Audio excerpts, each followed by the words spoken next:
What's going on, guys? Coach Chris Tutela here from Tutela Training Systems, and you're probably sick of doing the same old body weight exercises the last few weeks.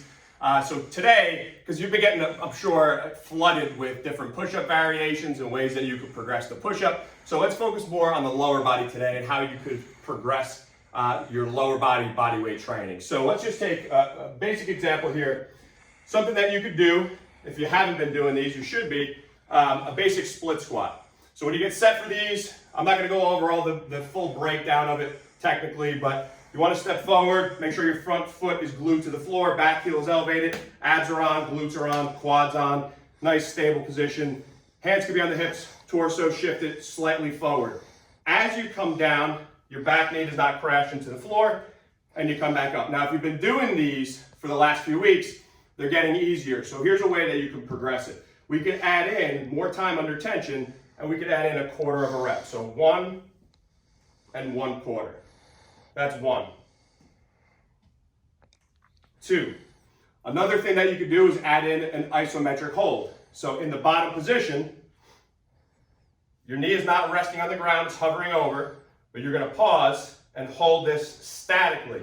You could do this for a certain amount of time. You could work it in between reps. So for instance, you could do 1 rep, hold for 5, 4, 3, 2, 1. That's 1. And repeat. So those are 2 ways that you can progress that. Another thing you can do using a couch is move on to a Bulgarian split squat with your back foot elevated. This alone could progress and make this exercise more challenging, right? But another thing that you can do to progress this, if you've been doing these, it's the same thing that we just did there. You could add a 1 and 1/4 rep scheme. You could add static holds. And again, you could do that for after you do your straight sets. You could add in just a static hold for max time on both legs. Super challenging and a good way for you to kind of work a challenge into your own program. You could time it, see with how long you were able to hold both legs. Then the next time you do your leg day, you have something to shoot for. Now, for those of you who are more advanced, the next step you could take is pistol squat. Now, pistol squats are very advanced and very challenging. So I would not recommend these unless you've either practiced them before using some type of rings or something to stabilize you. But if you can and you want to give it a go and you're more advanced, here's what they look like.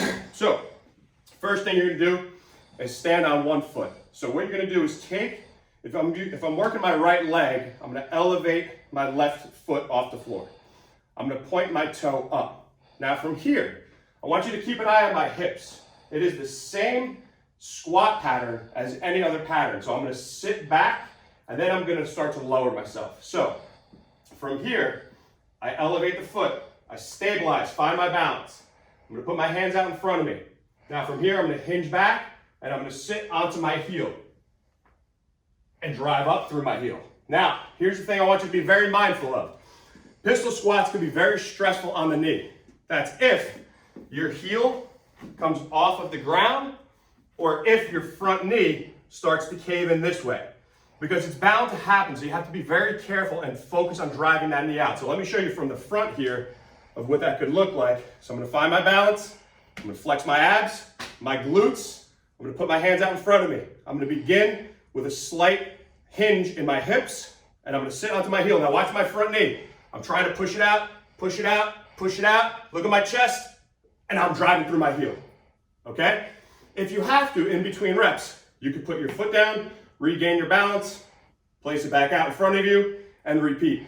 But remember, that's a very advanced exercise that I would not recommend for most people. But if you're advanced, you're getting bored, training's getting stale, that's a nice way that you could, it's a nice exercise you could add to your routine. I hope this video helps. If you have any questions, drop a comment.